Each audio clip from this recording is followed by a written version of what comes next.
Hi, my name is Johannes Tenschert and I'm postdoc at Friedrich-Alexander University Erlangen-Nuremberg. Together with Willi Tang and Martin Matzner, I present to you the paper Enterprise System Capabilities for Organizational Change in the BPM Lifecycle. First of all, I'll motivate the paper and introduce our methods. Then I'll outline the enterprise system capabilities we derived for the 6 phases of the BPM lifecycle. And finally, I'll discuss the findings and conclude the presentation. Today, the increasingly complex and dynamic business world demands that organizations can adapt to changing business environments. Changes in requirements and processes drive organizational change and systems change. Change can be expected continuously, so system agility is critical for organizational agility. Both drivers entail changes of the information systems and ERP systems in use. A change to a new system is usually performed as a large-scale implementation project. Here we show the enterprise systems lifecycle. In the first phases, project chartering and the project, an organization invests into an enterprise system to address current problems and constraints and to overcome existing disadvantages against competitors. Afterwards, the organization will adapt and refine selected processes and activities.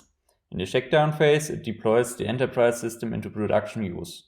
In the onward and upward phase, the organization will exploit the system with iterations of configuration and implementation. In the shakedown phase, organizations typically experience a period where productivity is depressed, where the system should get to normal operations, and where new enterprise systems may fail. Avoiding these high-risk phases is beneficial to both vendors and users. Vendors want to retain their customers as long as possible and should expect continuous and incremental change. Users don't want to frequently risk their organization as the requirements no longer match their processes. Hence, we raise the questions. Which capabilities does an enterprise system need for facilitating organizational change within the system, and which concrete features of a software system can enable these requirements? For both questions, we take the vendor perspective. As all questions revolve around the processes and process change in an organization, we apply the BPM lifecycle. We evaluate these questions for each phase. The resulting lists are non-exhaustive and exemplary, so enterprise system vendors may set a different focus. We apply the model and basic definitions and fundamentals of business process management from Dumas et al. For each of the 6 phases, we outline the goal and outcomes and derive necessary enterprise system capabilities and concrete features. Due to time constraints, I go into process identification in more detail as an example for our method, but only outline the rest. The slides in the paper contain all entries. In process identification, a business problem is posed. Processes relevant to the problem being addressed are identified, delimited, and interrelated. The typical outcomes are collections of processes and links and collections of performance measures. For capabilities, organizational transparency facilitates assessing the source of processes, stakeholders, the strategy, external requirements, and infrastructure. Van de Ven and Poel introduced a taxonomy on process theories of organizational development based on mode and unit of change. Units of change distinguish one or multiple organizations. Mode of change distinguishes whether change is prescribed, so predetermined actions from external, or constructive, which is harder to detect by actual performance of actions, dissatisfaction, and conflicts as symptoms of change. This entails needs for capabilities in regard to internal and external communication and analyzes methods for change detection. The corresponding features are exemplary and non-exhaustive. For organizational transparency, role management in systems or org charts and quality management handbooks are helpful. A system may contain product or service catalogs. Flexible data management capabilities support users in documenting important aspects of their work. Document management within a system allows to store enterprise architecture information directly where it is performed. Forums, mailing lists, and reference models facilitate internal feedback and importing external knowledge. Additionally, annotations on process artifacts allow storing internal feedback. Change detection can be performed, for example, via process mining. Any data analysis methods depends on data being available, so while the feature system of record is more or less a requirement on the user, systems can provide features that facilitate their being used as one. For example, in regard to flexibility and avoiding the need for workarounds. In process discovery, the current state of each of the relevant processes is documented, typically in the form of one or several as-is process models. The outcomes are a collection of as-is process models and intermediate documentation. Here, instance transparency is important for evidence-based discovery, which is required for applying process mining capabilities. Communication, knowledge management, and modeling capabilities support capturing and connecting process information.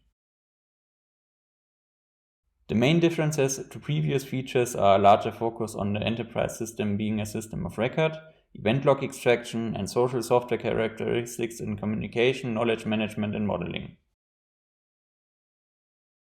In process analysis, issues associated with the as-is process are identified, documented, and whenever possible quantified using performance measures. Typical outcomes are identified unnecessary steps and sources of waste, process issues, and KPIs.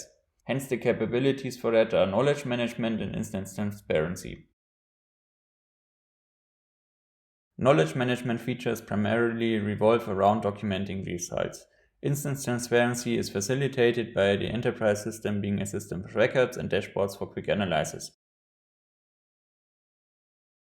In process redesign, we identify changes to the process that would help to address the issues identified in the previous phase and allow the organization to meet its performance objectives. The typical outcome are collections of to-be process models. Process redesign depends on working together to derive to-be processes, so collaboration, communication, and knowledge management. Typical features are mostly in the realm of social software and project management, so groupware, wikis, modeling tools, sharing, and so on. In process implementation, the changes required to move the as-is process to the to-be process are prepared and performed. Process implementation covers two aspects: organizational change, management, and automation. The outcome is the actual process model to be executed. As we move from project management to deployment, we require communication, knowledge management, and support structures. Support structures are organizational mechanisms that help employees overcome challenges they encounter when adopting new software workflows.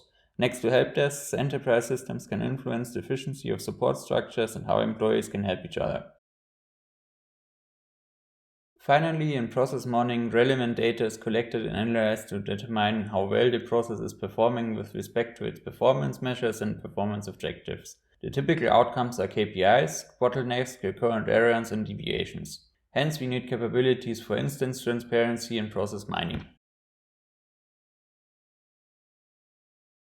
This requires that the enterprise system is a system of record, integration, and event log extraction.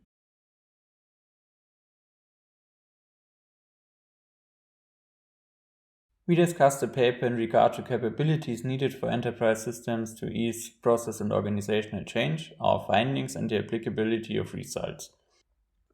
We saw that our results are generally consistent with the socio-technical perspective in information systems, and also that technical and social components need to jointly be optimized. We want to extend the life cycle of an enterprise system, so we facilitate capabilities to change within the system.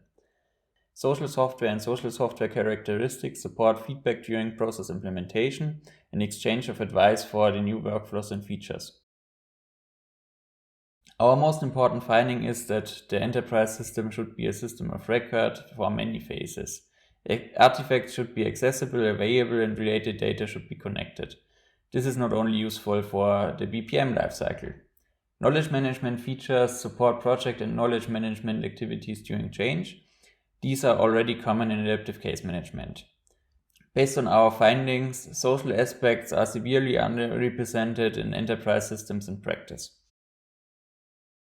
Our findings are not only useful for vendors, which would be a rather small community, but also for organizations searching for an enterprise system.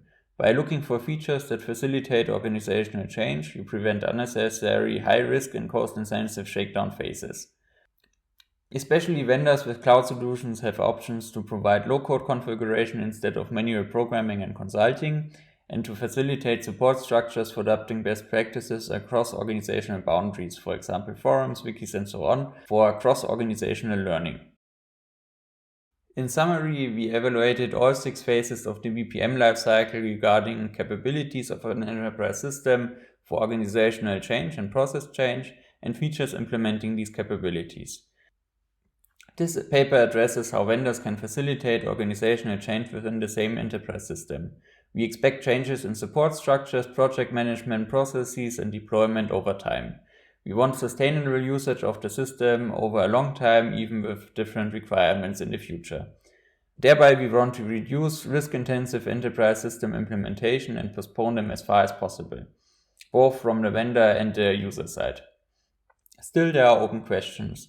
We restricted the scope to one enterprise system, but in practice there may be several BPM and tailored information systems acting as one. Also, our literature research didn't yet prioritize capabilities, but an enterprise system vendor has to. Thank you for your attention. If you have any questions, feel free to ask them in the Zoom call or via email, and I hope to see you next year at the BPN conference in person again.